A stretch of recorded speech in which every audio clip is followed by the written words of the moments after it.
Hello everybody, greetings from my 2018 BMW 540D.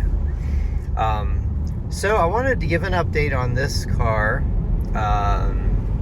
It's been about a year since I last had it to the dealer under warranty for repairs. Actually, it was there for a while. I dropped it off 8/1/2022, and I don't think I got it back until like 9/28. I think they had it for a couple months. Those of you who haven't seen my previous videos, at the time it was, I don't know, roughly 26,000 miles.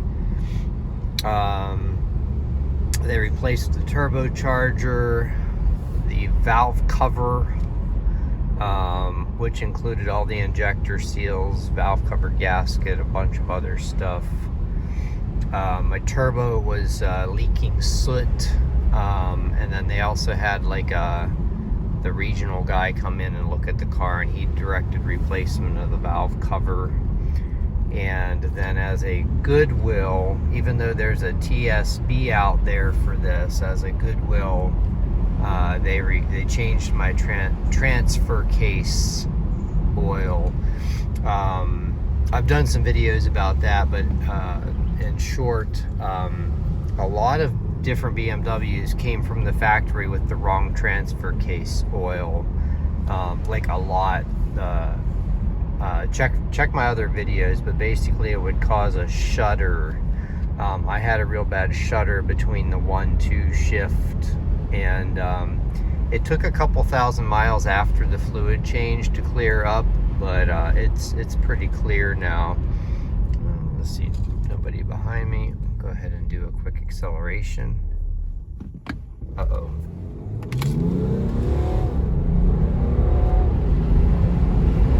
So that was perfectly smooth, and I had forgotten to turn off the stop start, and there's a reason for that.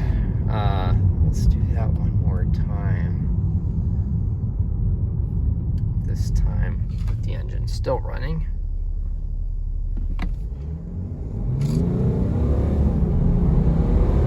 I just love that torque.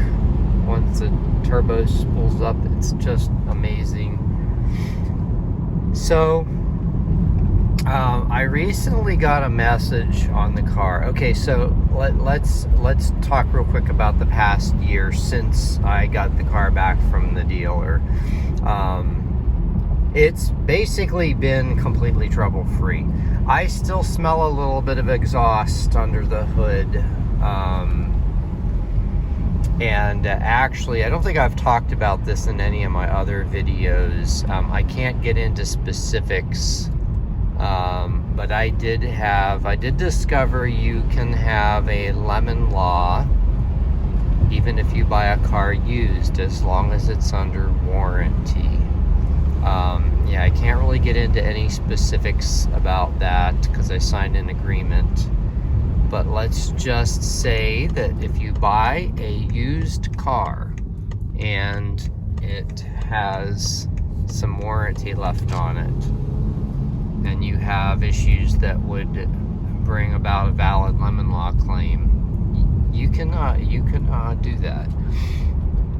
So anyway, so from the time it was at the dealer for the final repairs to now, I haven't had any issues whatsoever. I've gone, like I mentioned, I think it was at 26,000. Haven't had any issues at all.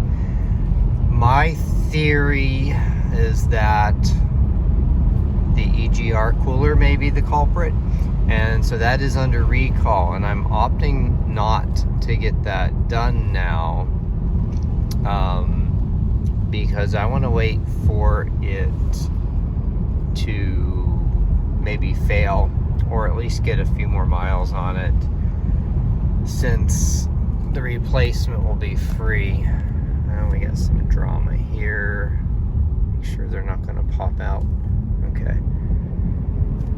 So yeah, it would be nice if, like, maybe 5 years down the road and at 100,000 miles or 80 or however many miles I drive this, who knows, then I get that replaced. Then I know I'm good for another 10 years, something to that effect. But I'm going to keep my eye on it. If it does in fact start chewing through coolant, then I will get it done. As of this moment, it's not. It's just the exhaust leak. Yeah, but other than that, it's been trouble-free. Have not had any issues with it.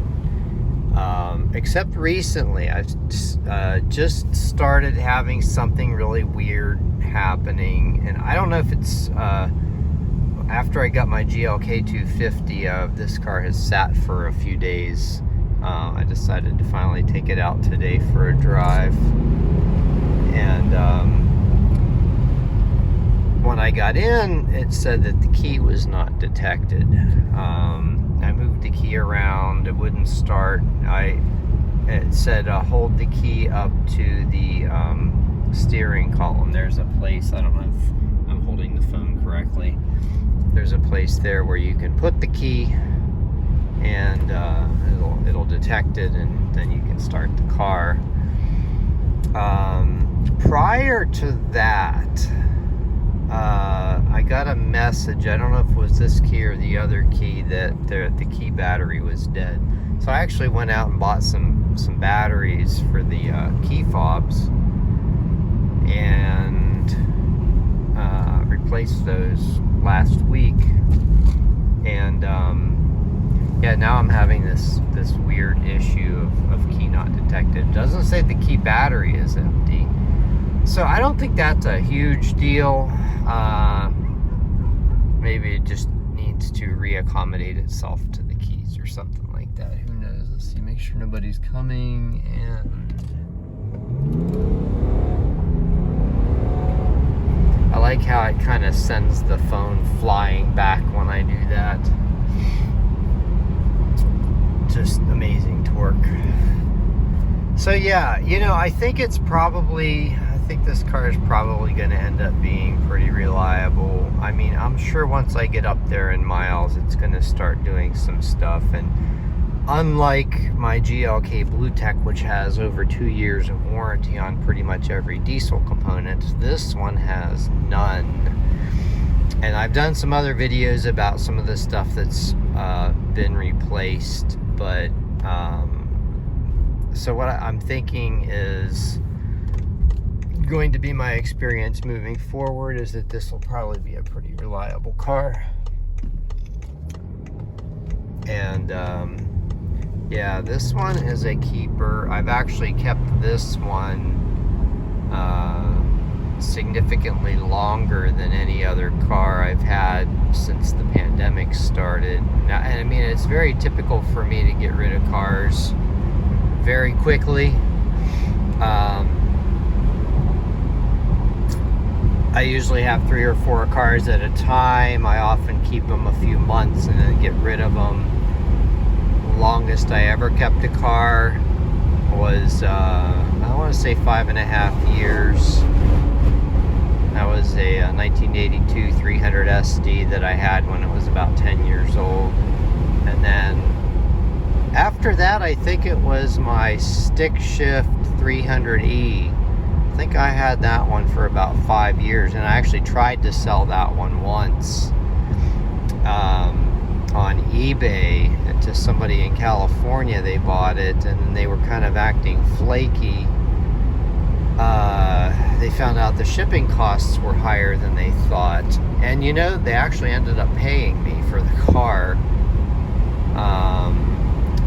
And then how did that work? And then I ended up buying it back from them without ever sending them the title. Yeah, I can't remember the exact specifics on that, but I ended up getting like $1,000 just for nothing.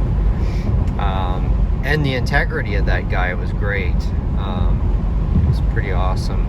Yeah, and then I ended up keeping it a few years after that. Finally sold that thing for like $500 on eBay. I thought it was going to do way better, but it needed a few things. I should have done a detailed video about all that.